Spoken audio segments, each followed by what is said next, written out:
So I'm going to jack up my 2008 Toyota Tacoma. It's got the 2.7 liter 4-cylinder, and I put the jack way, oh, come on you, come on, yeah, way in the back there. Make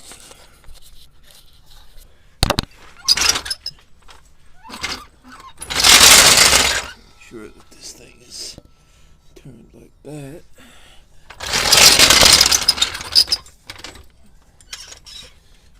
I'm sure people will say something about jacking on this, but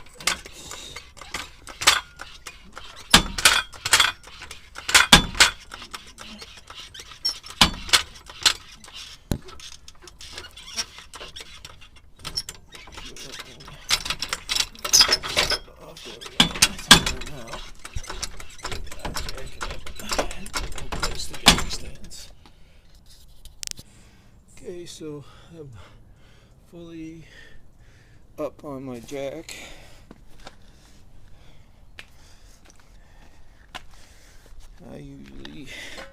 My jack stands pre-positioned. The jack stands, and I put it on this place where the rear transmission cross member. This is not going to slip there. Same thing on the other side. Fortunately, my driveway has got kind of a slope to it, so some of these repairs are kind of hard.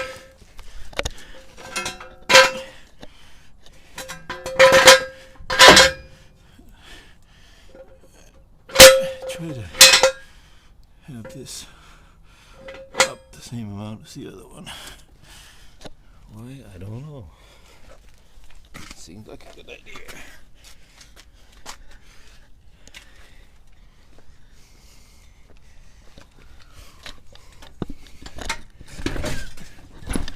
Okay, I don't need to get into the car. Just as an extra safety measure, I usually just leave the jack there. It's not holding it up, but it's under there. Okay.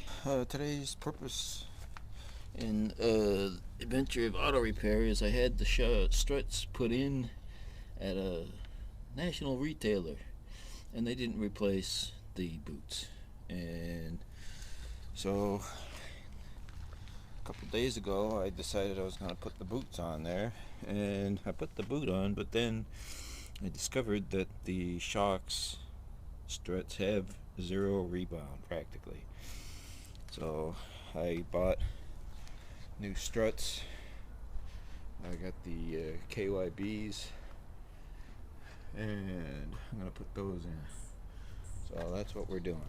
Got to take the wheels off, and then the service manual says to remove these screws here and disconnect that sensor for the anti-skid control.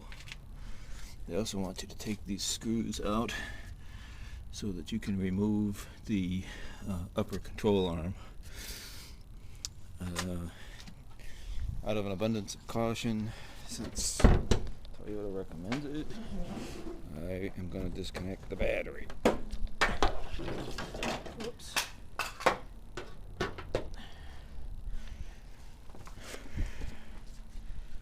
So we'll disconnect the battery on the negative side, and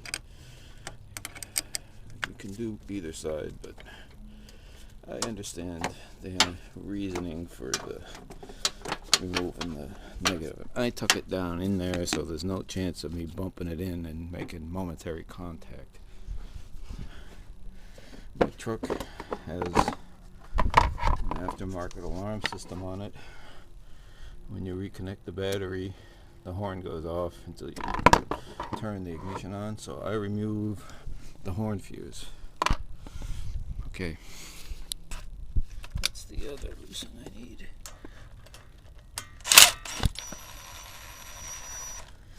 Take that off.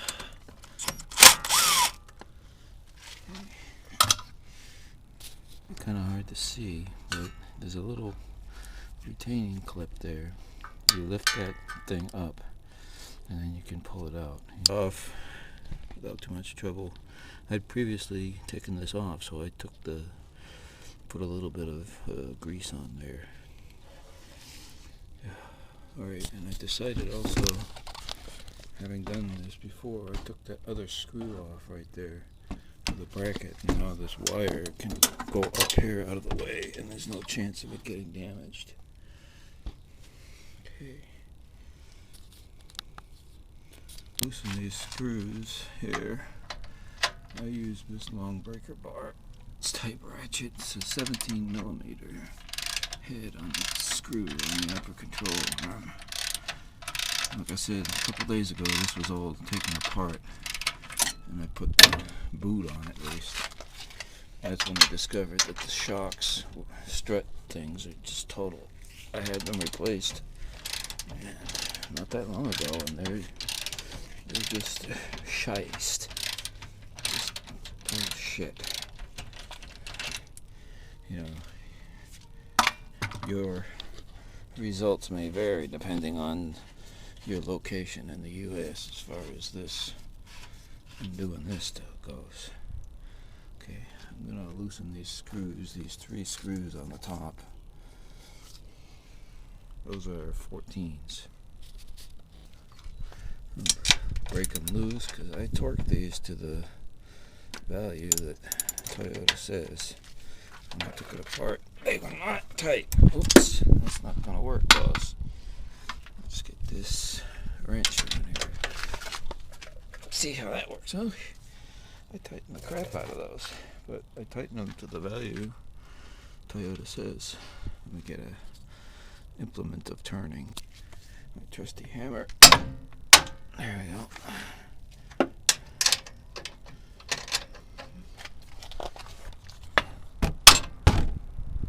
Oh. There we go. This back one is kind of biatch.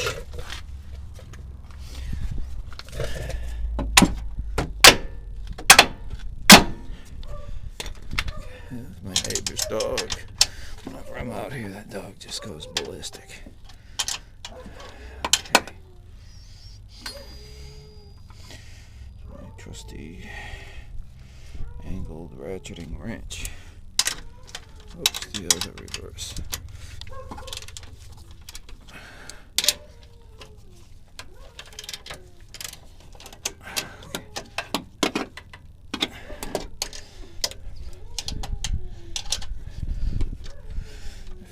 Over, you gotta change the direction.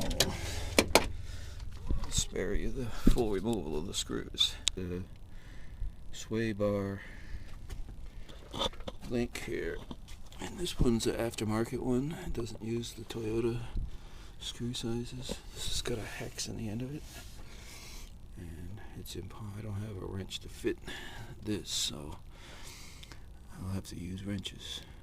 Okay. The screws, take this off the rest of the way. Hopefully this will come out without any undue difficulties. We'll see.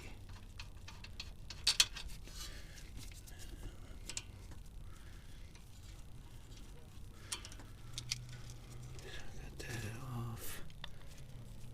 Take this bushing off.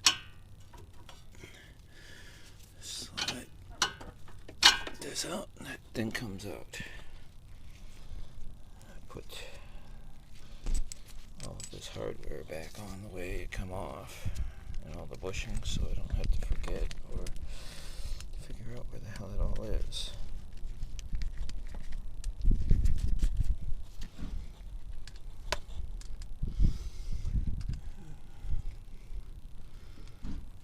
Oops. Okay, we're getting there. Almost ready to get the jack and lower the whole assembly. Now the service manual says that you need to remove the ball joint from this spindle housing thing here, and I found that you don't have to do that. Your results may vary. The brake hose bracket gets attached to the thing. It's a 12mm socket, and it comes right off. You know, here again, this is Southern California, so that ain't a problem. And this is not gonna go, so I'm just putting that screw over there with the other stuff. Okay, let's see. So I got that loose, I got the thing loose, I got that off of there. I got the screws off up here. I need to get the jack underneath here and lift it up a little bit and take the 2 screws out the rest of the way, and then we can lower the control arm and get the shock out after we take that off of there. I have to loosen these screws before I take the rest of this off. And I did notice, you know, even though I tightened this to factory specs, wasn't that tight. It wasn't as tight as it should be. It's supposed to be, I believe, 60 foot-pounds, and it was not. So we'll have to check on that. Take the screws out of the upper control arm, and you can see this thing's ready to come out. I took the screw out, the bolt out the bottom, and I did use a impact driver to run that nut off once I loosened it. So let me get the jack under there, because I don't want to put any strain on the hose or anything. I want something under there to support it. Get this out of here. You can just take this and flip it over. This just comes right out. And voila! It's out. There's the bad boy right there. Now we gotta compress that damn spring. That's a difficulty.